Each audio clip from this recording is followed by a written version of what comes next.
Hi and welcome back to At Home with Ursh. Today I'm probably going to share with you one of my most treasured recipes. It is my decadent to die for blondie. So blondie is a version of a brownie just without the cocoa powder, and if you go to our link you can get the brownie version of the recipe as well as many flavor variations for the blondie. We're going to do a blueberry, white chocolate and orange zest blondie today, which people just go absolutely mad for. The flavor combination is perfect, just like raspberry and dark chocolate would be. But I always believe if you're going to eat something rich and tasty and sweet that's going to sit on your hips, it's got to be worth it. And trust me, this recipe is worth it.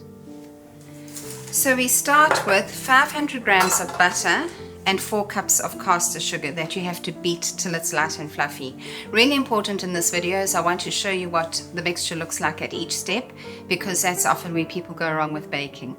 Baking is a passion, but it's also a science. And if you don't have the right amount of air incorporated or the right amount of liquid or even baking powder in your mix, the recipe can go horribly wrong.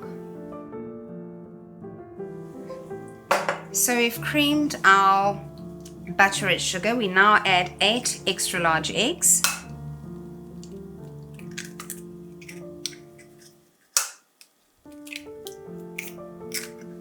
If you have an issue with eggs in your area and you're not buying eggs that regularly, it is advisable just to break them into a bowl first in case any are off, because there's nothing worse than having to throw away the 4 cups of sugar and 1 block of butter. But I've bought these really fresh today, so I'm quite confident to use them.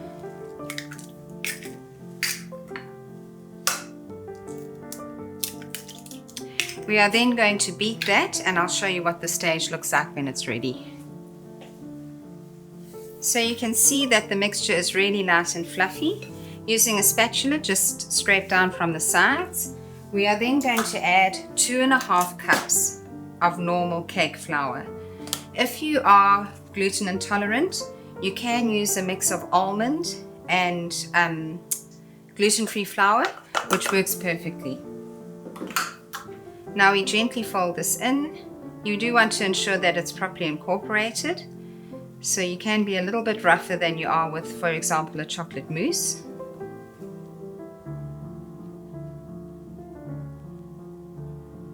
And now while I've got it half folded in, I'm going to actually grate in the zest of 1 orange. You never mix your zest in when you're beating with an electric mixer, because what happens is all the zest tends to stick to the beaters and you end up with minimal zest in your actual dish. So always best to just fold it in at the end.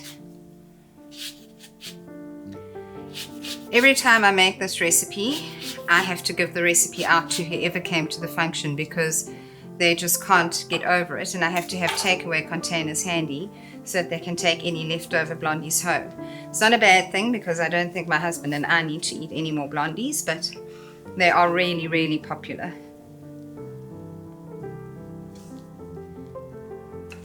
Once we've got all our flour incorporated, we can prepare our pan. I'm using about a 32 by 22 centimeter roasting dish, which I'm just going to spray with spray and cook, and then line with baking paper. When you line with baking paper, just have a sheet slightly bigger than your baking pan, because you don't want your brownies sticking and breaking when you unmold them. And then using a scissors, just cut into the 4 corners of the baking paper, because this will allow for it to mold to the shape of your baking pan. For those of you who are a smaller family, or if you're worried about the cost of making the brownies, you can quite comfortably halve this recipe, but then just obviously use a smaller baking tray. So we get that into the corners there, make sure it's all nicely folded in. There we go. And now we're going to empty our mixture into the pan. You can see it's deliciously velvety and creamy. Make sure that you get everything in the pan. You don't want to be wasting.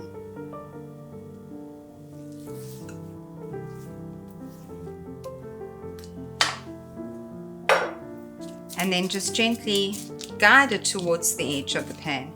You'd have preset your oven to 170, and these are going to bake for 45 minutes.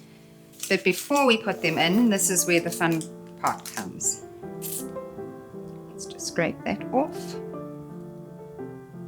Make sure we get everything we can in there. Okay. So I've cut up 2 slabs of milk chocolate, white chocolate, and we're going to pop those on top of the blondies. You don't want to stir them in because they are naturally heavier than the mix and they will sink to the bottom. And if you stir them in, we don't get such an even distribution.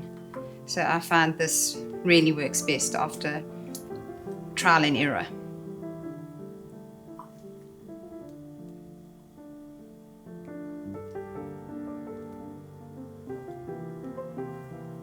Let's just get the last bits in there. And then come the blueberries, and those just evenly dot all over your top as well. They'll also automatically sink down. These blondies keep well in a sealed Tupperware for about 2 weeks if they last that long. Mine never do. And you can also, if you have excess, you can freeze them, and then all you do is pop them in the microwave for a short bit and serve them with a nice ball of ice cream. Now they're ready to go in the oven, and that is your blondie. Okay, so our 45 minutes is up, and we're going to remove the blondies from the oven. Well, you can see they are gorgeous, light golden brown. People often battle with unmolding things, but I'll show you a quick and easy trick on how to do that. So you always have 2 cooling racks. Place your 1 cooling rack on top, flip it over, give it a good bang. There we go, you can see they've unmolded beautifully. And then gently just peel your paper back.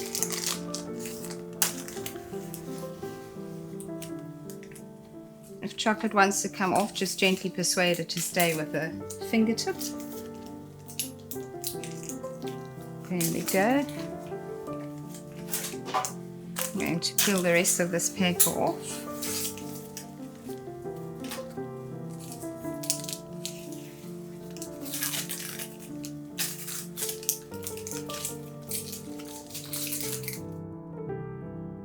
And then you simply put another cake rack over and flip it over.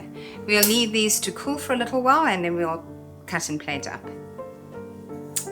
Right, so they've cooled now. We're going to gently place them onto our clean countertop. And this is the part my husband loves best because you have to trim the edges so he gets all these offcuts.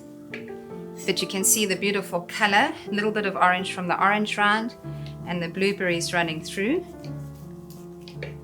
and of course the delicious white chocolate. So let's just trim the last edge here. They are light, moist, rich and decadent. Then judge your pan and cut in half.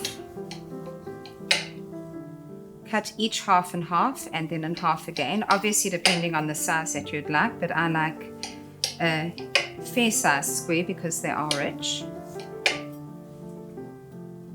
The side as well.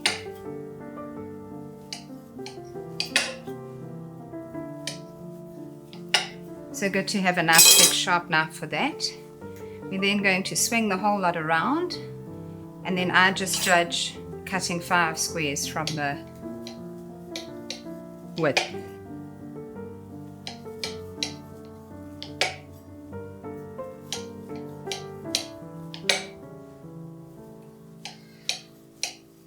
There you go.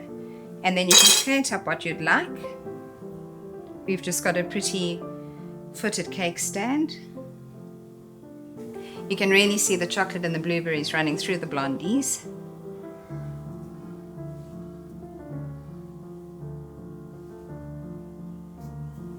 And every mouthful is a little piece of heaven, I can guarantee you that. Some people rather skip the main meal and go straight to dessert when I have the blondies on offer. And I think when you make and taste them, you'll understand why. Because they really are delicious. Let's put a few more there and just a couple on top.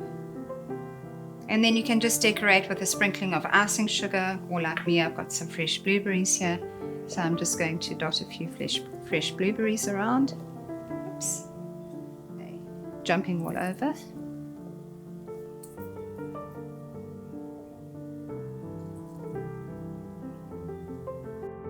Just a nice sprinkling of icing sugar. And these can be served as is with double thick cream or ice cream as you wish.